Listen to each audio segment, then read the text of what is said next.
Shalom Bapak Ibu Saudara yang terkasih. Marilah pagi hari ini kita menaikkan syukur kita pada Tuhan. Sebab Tuhan yang sungguh mengasihi setiap kita. Tuhan yang sungguh mencintai setiap kita. Mari naikkan syukur hanya bagi Tuhan.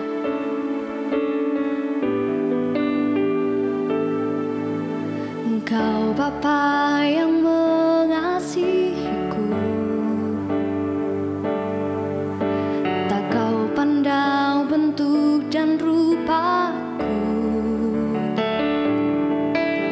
Engkau mengasihiku dengan sepenuh hati, tak pernah sama seperti dunia ini.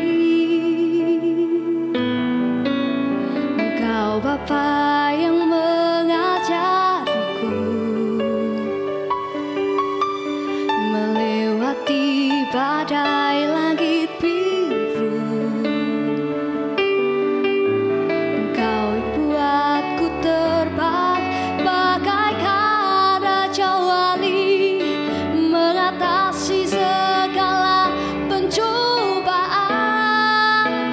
Kau Bapakku yang baik, mengerti bahasa tetesan air mata, tak kau biarkan ku berjalan sendirian, sebab kau Bapakku yang baik.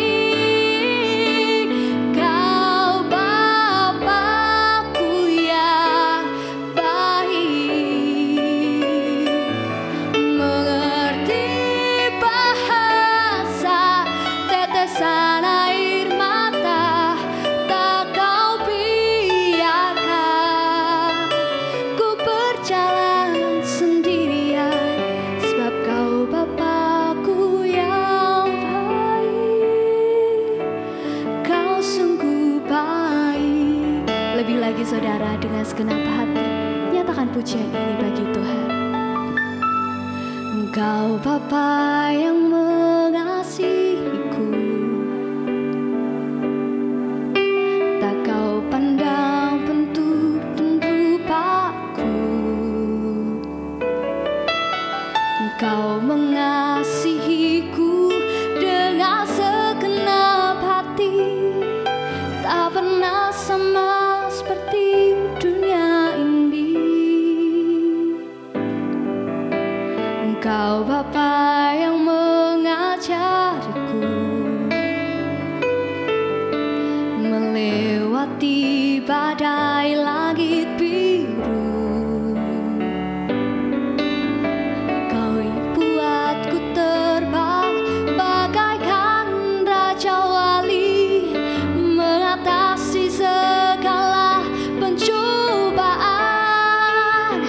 Kau Bapakku yang baik, mengerti bahasa tetesan air mata, tak kau biarkan ku berjalan sendirian, sebab kau Bapakku yang baik. Kau Bapakku yang baik, mengerti bahasa tetesan air mata, tak kau biarkan ku berjalan sendirian, sebab kau Bapakku yang baik. Kau Bapakku yang baik,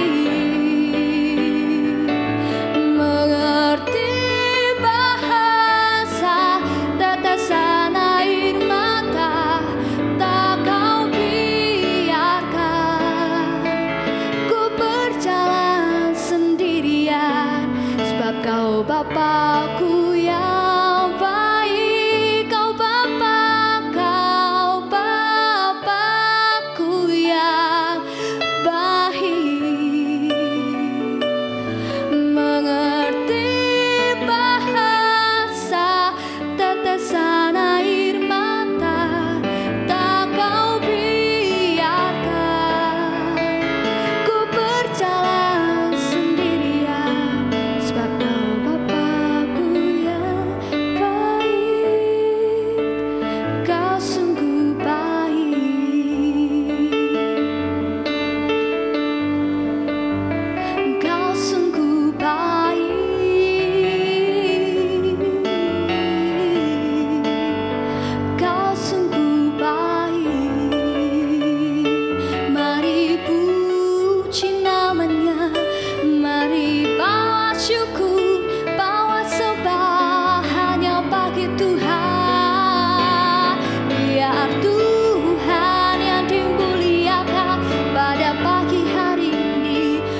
benar Tuhan, sebab Engkau Bapa yang sungguh mengasihi setiap kami Bapa. Tak pernah sekalipun Engkau memandang bentuk dan rupa kami Bapa, namun Engkau mengasihi kami dengan sepenuh hati-Mu dan tidak sama seperti dunia ini. Kasih-Mu yang sungguh nyata telah Kau nyatakan di dalam Yesus Kristus, pengorbanannya di kayu salib. Oleh karena itu Tuhan, kami mau lebih lagi hidup serupa dengan Engkau. Dan tiba saatnya Tuhan, kami akan mendengarkan sabda kebenaran akan firman-Mu. Ajari kami Tuhan untuk menjadi murid-murid yang taat dan mau melakukan firman Tuhan. Terima kasih Tuhan, terima kasih Yesus. Demi dan di dalam nama-Mu kami berdoa ucap syukur, haleluya, amin. Shalom, selamat pagi kekasih Tuhan dimanapun Anda berada. Jumpa lagi dalam doa pagi. Kasih Tuhan selalu menyertai kita semua. Hari ini kita pastikan bahwa kita diberkati oleh Tuhan dengan kesehatan. Puji Tuhan, kita akan belajar hari ini dengan firman Tuhan yang terambil di dalam kitab Yohanes 15 ayat 9 sampai dengan 17. Yohanes 15 ayat 9 sampai dengan 17 akan saya bacakan bagi Bapak dan Ibu Saudara semuanya. Seperti Bapa telah mengasihi aku, demikianlah juga aku telah mengasihi kamu. Tinggallah di dalam kasih-Ku itu.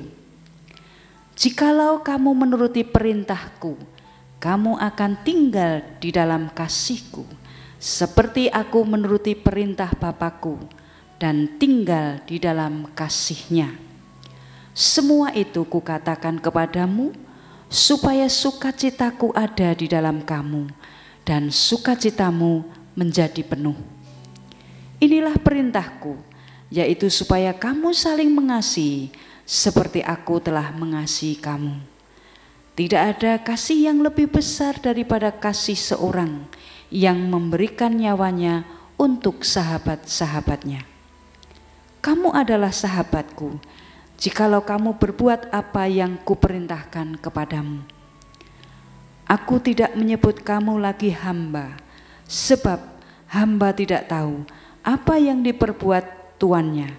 Tetapi aku menyebut kamu sahabat, karena aku telah memberitahukan kepada kamu segala sesuatu yang telah Kudengar dari Bapa-Ku.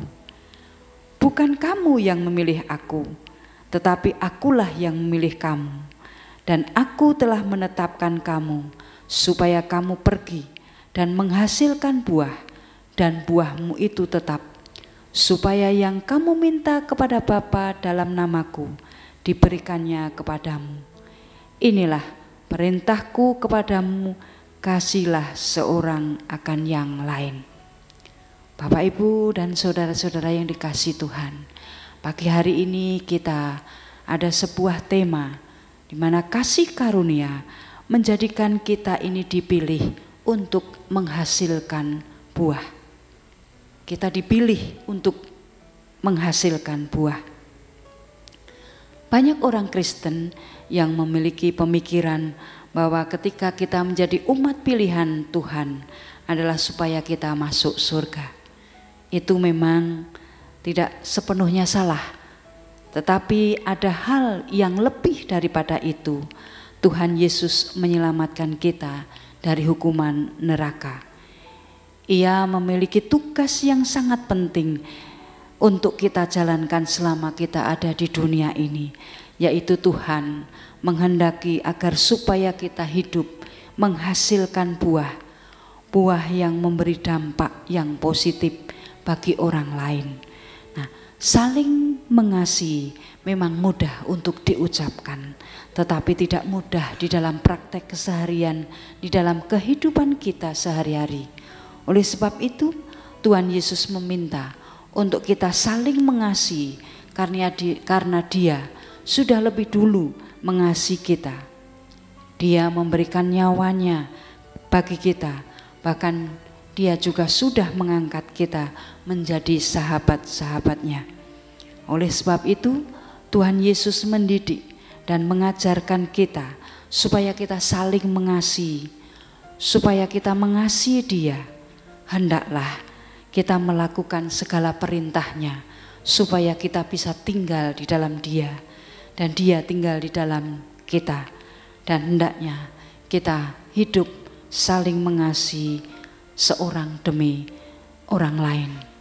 Bapak, Ibu, dan saudara-saudara yang dikasihi Tuhan, perintah untuk menghasilkan buah, bagaimana kehidupan kita ini harus berbuat apa yang menjadi kehendak Tuhan, sehingga di dalam kasih Tuhan, di mana sukacita itu ada di dalam kita, dan perintah untuk saling mengasihi itu kita bisa melaksanakan, dan kita menjadi sahabat-sahabat Tuhan untuk melakukan apa yang menjadi perintahnya, karena di dalam Tuhan Yesus kita akan dibawa untuk semakin hari semakin naik di dalam pengenalan akan Tuhan, di dalam kehidupan kita sehari-hari, di dalam mengiring Tuhan sampai dengan Tuhan panggil kita. Karena Tuhan juga mengangkat kita bukan lagi hamba, tetapi kita adalah sahabat-sahabatnya. Tuhan Yesus selalu mengasihi kita, dan Dia itu yang memberikan kita kekuatan melalui kasih karunia-Nya.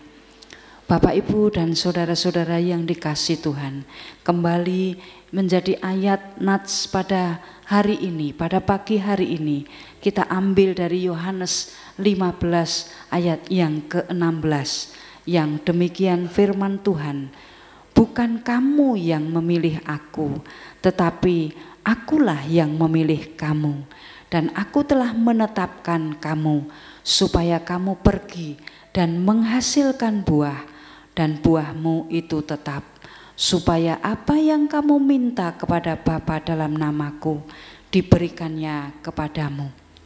Jadi bukan kita yang berkehendak memilih Dia, bukan kita yang berkuasa memilih Tuhan dan menjadi sahabatnya, tetapi Tuhan sendirilah yang menetapkan dan memilih kita dengan belas kasih-Nya. Dia sudah menetapkan kita supaya kita pergi melayani dan menghasilkan buah, dan buah itu tetap, supaya apa yang kita minta di dalam nama Bapa itu Bapa akan memberikannya. Lalu bagaimana kita menghasilkan hidup kita ini menghasilkan buah? Tentu perjalanan kita adalah perjalanan yang sangat panjang, karena buah itu harus melalui sebuah proses. Tidak ada yang namanya buah itu instan. Buah itu didapat adalah dari sebuah proses, di mana dari biji kemudian tumbuh dan akhirnya berbunga dan berbuah.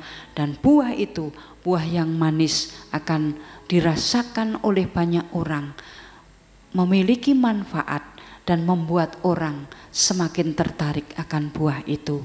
Bapak, Ibu, dan saudara-saudara yang dikasihi Tuhan, perjalanan ini adalah perjalanan yang dirancang oleh Tuhan sebelum dunia ini diciptakan. Tuhan yang menjadi sumber kehidupan, Tuhan sudah mengharapkan untuk kita ini berada di dalam perjalanan, di dalam jalannya Tuhan, sehingga kita ini harus mengiring bagaimana kehidupan kita ini menurut firman Tuhan. Lalu apa? Buah apa yang harus kita hasilkan di dalam kehidupan kita keseharian? Ada beberapa buah yang harus kita hasilkan. Di dalam Kolose 1 ayat yang ke-10, sehingga hidupmu layak di hadapannya, serta berkenan kepadanya dalam segala hal, dan kamu memberikan buah dalam segala pekerjaan yang baik, dan bertumbuh dalam pengetahuan yang benar tentang Allah. Kehidupan yang Tuhan percayakan saat ini adalah kesempatan di mana Tuhan memberikan kita untuk bekerja. Bekerja adalah bukan hanya sekedar pekerjaan asal kita jalani, tetapi pekerjaan itu harus menghasilkan buah. Tentu buah yang baik, karena di dalam setiap pekerjaan kita dituntut untuk menghasilkan pekerjaan baik. Disitulah Tuhan menghendaki yang pertama, kita harus menghasilkan yang namanya menghasilkan pekerjaan baik. Pekerjaan yang baik adalah mengalami sebuah pertumbuhan di dalam pengetahuan yang benar tentang Allah. Maka ketika kita mengenal pengetahuan yang benar tentang Allah, tentang firman Tuhan, dan firman itu menjadikan sebuah pedoman di dalam kehidupan kita di dalam bekerja, tentu pekerjaan kita menghasilkan buah pekerjaan baik. Satu, kita harus menghasilkan buah pekerjaan baik.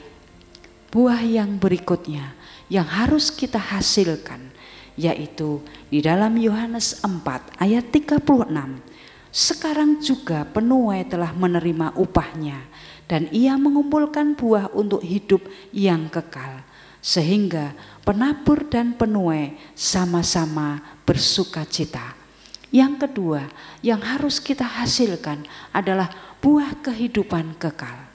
Bapak, Ibu, dan saudara-saudara yang dikasihi Tuhan, hidup kekal bukanlah berarti hidup yang berlangsung terus-menerus atau hidup yang selalu mengalami keuntungan.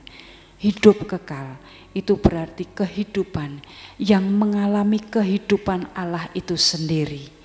Sekali lagi, hidup kekal berarti adalah kehidupan yang mengalami kehidupan Allah itu sendiri. Artinya di dalam kehidupan itu mengalami yang namanya kesukacitaan, kedamaian, kesucian hidup, yakni kehidupan yang tidak bisa dipisahkan oleh kehidupan Allah. Kalau hidup kita sudah berada di dalam kesukacitaan, kedamaian, kesucian hidup yang tidak dipisahkan oleh kehidupan Allah, di dalam kita mencari pengenalan Allah, kita akan membuahkan yang namanya buah kehidupan kekal. Jadi kehidupan Allah yang harus kita cari terlebih dahulu. Itu buah yang kedua. Kemudian buah apa lagi yang harus kita hasilkan? Yaitu buah kebenaran. Buah kebenaran. Di dalam Yohanes 17 ayat yang ke-17, kuduskanlah mereka dalam kebenaran, firman-Mu adalah kebenaran. Jadi kebenaran itu adalah firman Tuhan, di mana Tuhan sendiri mengatakan, akulah jalan dan kebenaran dan hidup. Maka buah kebenaran yang harus kita hasilkan, yaitu di dalam 2 Korintus 9 ayat 10, Ia yang menyediakan benih bagi penabur dan roti untuk dimakan, Ia juga akan menyediakan benih bagi kamu dan melipat gandakannya dan menumbuhkannya buah-buah kebenaran-Mu.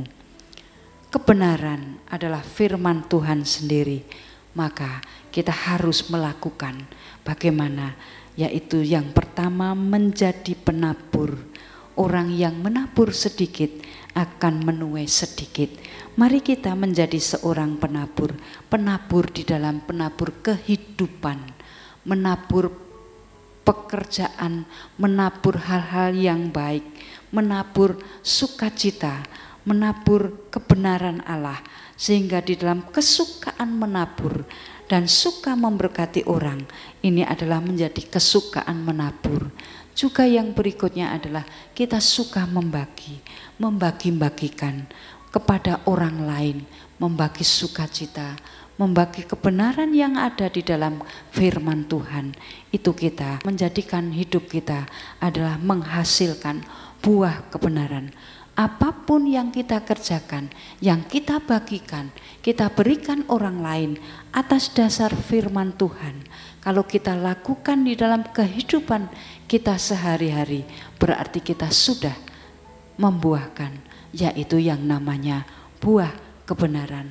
Karena kebenaran itu sendiri adalah firman Tuhan. Mari kita hidup di dalam firman Tuhan, supaya kita bisa menghasilkan buah kebenaran. Buah yang berikutnya yang harus kita hasilkan adalah yang keempat adalah buah pertobatan. Di dalam Matius 3 ayat ke-8, jadi hasilkanlah buah yang sesuai dengan pertobatan. Bagaimana kita mengenali apakah kita ini sudah membuahkan hasil pertobatan? Ada sebuah ilustrasi. Kalau kita memiliki sebuah pohon mangga, bagaimana kita mengenal pohon mangga itu baik atau pohon mangga itu tidak baik? Tentu mengenal adalah melalui bagaimana kita merasakan hasilnya. Tidak hanya sekedar diceritakan oleh orang lain bahwa pohon mangga itu adalah pohon yang baik, tetapi untuk mengenal pohon mangga itu adalah baik, kita harus merasakan bagaimana hasil dari buah itu sendiri. Karena melalui cerita orang lain tidaklah akurat sebagai bukti. Langkah yang sederhana untuk mengenal bagaimana pohon mangga itu baik, tentu kita adalah mencicipi hasil buah mangga itu. Tentu kita dari hasil itulah buah itu akan terbukti berkualitas atau tidak. Sama halnya bukti pertobatan ini dilihat dari buah yang dihasilkan di dalam kehidupan kita. Buah itu tidak bisa dihasilkan secara instan. Jadi yang namanya pertobatan sudah menghasilkan buah pertobatan tidak bisa secara instan. Memerlukan sebuah proses yang panjang. Ketika kita mau diproses oleh Tuhan menjadi orang-orang yang benar, orang-orang yang bertobat, meninggalkan kehidupan yang lama, mengisi kehidupan kita dengan yang baru sesuai dengan firman Tuhan dan melakukan di dalam kehidupan kita, orang lain akan mengenal bahwa di dalam kehidupan kita ada yang namanya hidup di dalam Kristus. Hasil buah itu adalah buah yang ada di dalam kasih Kristus. Buah pertobatan dicicipi oleh orang lain sehingga orang lain melalui diri kita akan mengenal yang namanya Kristus melalui kehidupan kita. Buah pertobatan harus kita hasilkan di dalam kehidupan kita. Kemudian yang berikutnya adalah buah yang harus kita hasilkan adalah buah Roh Kudus. Ada buah Roh Kudus di dalam Galatia 5 ayat 22 sampai 23. Tetapi buah Roh ialah kasih, sukacita, damai sejahtera, kesabaran, kemurahan, kebaikan, kesetiaan, kelemah lembutan, penguasaan diri. Kasih itu merupakan sebuah kekuatan untuk mendahulukan orang lain, dan kekuatan itu tidak mementingkan diri sendiri. Bagaimana kita menerapkan kasih itu menjadi sebuah motivasi untuk orang lain dan tidak mementingkan diri sendiri. Sukacita, kesukacitaan, sukacita ini adalah dari Allah dan itu juga merupakan kekuatan kita untuk membersihkan dan menyembuhkan roh kita dari segala luka hati. Kalau kita sudah bisa menghadirkan sukacita di tengah-tengah kehidupan kita, berarti kita sudah bisa membuahkan yang namanya buah Roh Kudus. Segala luka hati kita hapus dengan sukacita, sehingga tidak ada yang namanya dendam, tidak ada yang namanya depresi. Di situ ada sukacita datang dari Allah. Damai sejahtera adalah merupakan kekuatan untuk merasa tenang di dalam badai kehidupan. Di dalam damai sejahtera ada kekuatan bagaimana kita hidup tenang di tengah badai. Ada kesabaran, menjadikan kekuatan untuk tidak cepat menyerah. Kemudian kemurahan, kekuatan untuk tidak bersikap kasar. Kebaikan merupakan kekuatan untuk melakukan apa yang hidup yang benar. Dan iman kita, kekuatan itu untuk mengalahkan dunia. Kelemah lembutan juga merupakan kekuatan untuk tidak membalas dendam. Penguasaan diri merupakan kekuatan juga untuk tidak menuruti kehendak diri kita. Di dalam buah-buah roh kita dituntun bagaimana hidup kita untuk membawa diri kita ini dipimpin oleh Roh Kudus. Bapak, Ibu, dan saudara-saudara yang dikasihi Tuhan, kasih karunia Tuhan yang sudah kita terima itu akan memampukan kita untuk menghasilkan buah-buah. Dan di situ kita harus menghasilkan bagaimana buah pekerjaan yang baik, buah kehidupan kekal, buah kebenaran, buah pertobatan, dan buah Roh Kudus. Semua ini akan kita terima karena kita sudah mendapatkan kasih karunia yang sudah diberikan Tuhan kepada kita. Maka kita akan dimampukan hidup kita melalui firman Tuhan. Dan Roh Kudus akan memampukan kita bisa menghasilkan buah-buah itu. Kalau di dalam kehidupan kita ada yang namanya firman Tuhan, dan setiap hari kita dituntun oleh firman itu, tentu kita akan dipimpin oleh Roh Kudus. Sekali lagi di dalam Yohanes 15 ayat yang ke-16. Bukan kamu yang memilih aku, tetapi akulah yang memilih kamu, dan aku telah menetapkan kamu supaya kamu pergi dan menghasilkan buah, dan buahmu itu tetap, supaya apa yang kamu minta di dalam nama Bapa, dalam namaku diberikan kepadamu.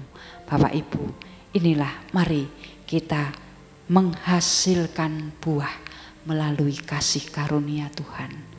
Selamat beraktivitas. Tuhan Yesus memberkati. Amin.